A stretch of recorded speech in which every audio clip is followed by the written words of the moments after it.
大家好，你好，早上好，晚上好，我是老鼠，我叫闪降饼。Bienvenidas y bienvenidos nuevamente a otra transmisión más de tips para idiomas. En esta ocasión, por fin, ya voy a hablar lo que es el famoso input comprensible que tanto he hablado y que incluso yo le he comentado.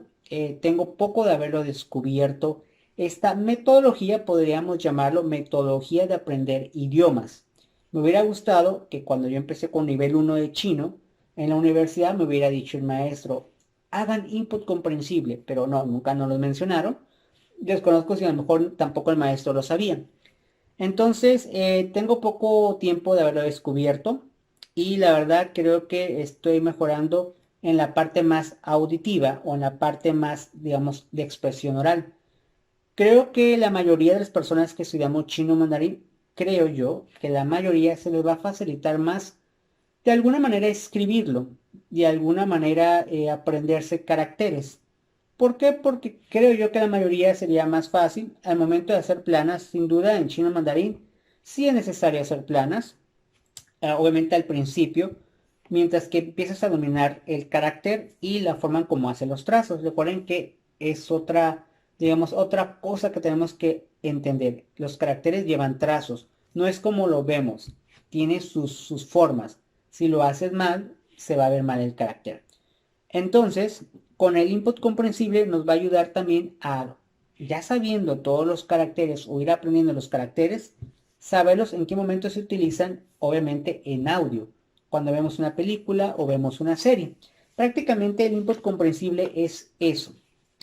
Ahora, ¿cómo utilizarlo en chino mandarín? Por supuesto que vale la pena, por supuesto que vale la pena utilizar, obviamente, el input comprensible.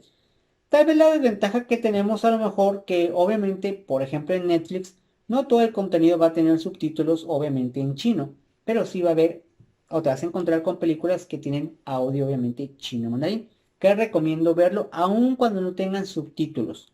¿Por qué? Porque te va a facilitar empezar a escuchar los sonidos y eso es importante, aun cuando a lo mejor no tengas mucho tiempo de haber estudiado chino mandarín.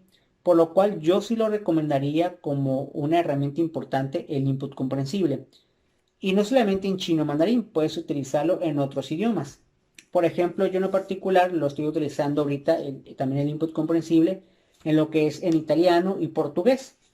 Ahí, por ejemplo, en italiano y portugués yo no he ido a ninguna clase. No es como que voy a ir a la escuela, nada de eso. No tengo libros de portugués ni de italiano.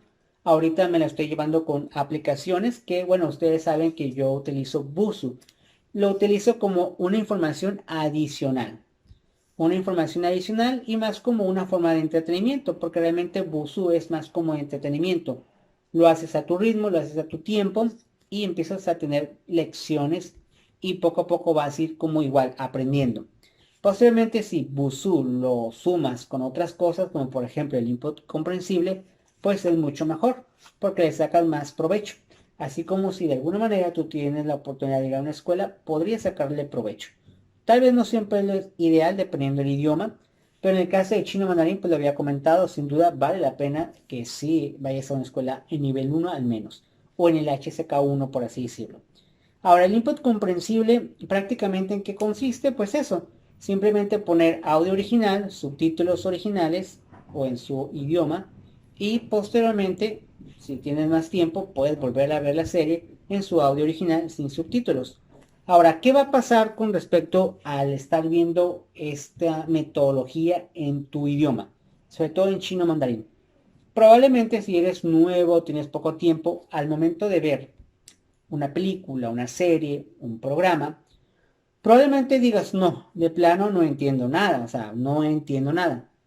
¿Por qué? Porque probablemente tienes poco tiempo de estudiar en un salón de clases o de tener un libro.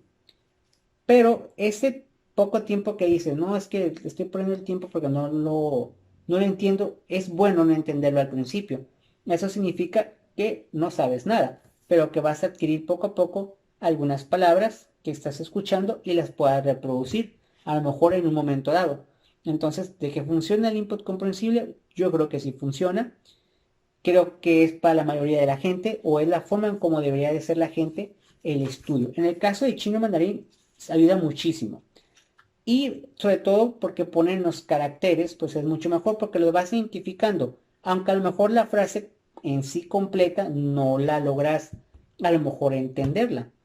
Pero el hecho de que ya estás viendo algunos caracteres y digas, ah, ese carácter sí lo conozco, ese carácter no lo había escuchado, pero ya veo cómo se escribe. Entonces, para eso realmente sirve el input comprensible en chino mandarín. ¿Vale o no vale la pena hacerlo? Sí, sí vale la pena. Y más si empiezas desde temprano o empiezas pegadito con tu curso o con tu libro. Entonces hay que buscar información en Netflix u otra aplicación que probablemente tengan programas o contenidos de China. Por lo cual sí recomiendo tener input comprensible lo más que se pueda. Obviamente te tiene que dedicar un tiempo. Normalmente si es una película dura aproximadamente 2 horas o 1 hora y media. Entonces tu input comprensible lo puedes hacer así. Un poquito a lo mejor de aplicaciones, un poquito tal vez de leer libro y posteriormente multimedia. Multimedia yo le llamo hacer eso del input comprensible. Entonces, de que conviene, sí conviene, yo creo que sí conviene y yo le recomendaría esta cuestión. ¿Por qué? Porque sin duda empieza a ayudar. Tal vez al principio no entenderás ciertas cosas, pero posteriormente tú te vas a quedar como, wow, sí lo estoy empezando a entender. No al 100%, a lo mejor todavía no hablo, pero pues ya sé más o menos de qué trata el contexto de lo que dicen en la televisión. Y no solamente quedarte como, ah, ok. Entonces, esa es la manera más correcta de utilizar input comprensible. ¿Cuál es la manera errónea o lo que mucha gente hace erróneamente y piensa que es input comprensible? Es hacer lo siguiente. Hay gente que todavía lo hace. No lo recomiendo de esa manera. Hay gente que dice, bueno, quiero aprender inglés, por ejemplo. Y entonces busca el programa en español. Vamos a poner que quiere ver Bob Esponja en inglés, pero lo busca primero en español y lleva un avance de capítulos, los ve y dice, no, ahora sí lo quiero cambiar en audio inglés, pero que tenga subtítulos en español. En esos casos no tiene mucho sentido hacer realmente este método. ¿Por qué? Porque lo que ocupa realmente es entenderlo y de alguna manera disfrutar la información que estás viendo. Es muy importante que la película o la serie también te agrade. No por solamente por decir, bueno, es que tengo que aprender, ni modo, veo eso. Obviamente va a ser muy aburrido a lo mejor querer ver noticieros, pero si los hay y te empieza a interesar, pues lo puedes saber y sería un input comprensible. Entonces, de que funciona, funciona, por supuesto que sí. Y bueno, prácticamente hasta aquí sería mi conclusión. ¿Vale o no vale la pena introducir input comprensible? Yo creo que sí vale la pena. Porque la gente va a empezar a aprender más de una forma más rápida. Y como viendo a lo mejor un programa o un documental que te gusta. Entonces, ¿vale la pena? Por supuesto que sí. Así es que prácticamente sería todo por el día de hoy. Nos vemos tal vez en otra transmisión hablando de algunos tips o información adicional con el chino mandarín. Muchísimas gracias y nos vemos hasta la próxima. Zaijian. Hasta luego. Ni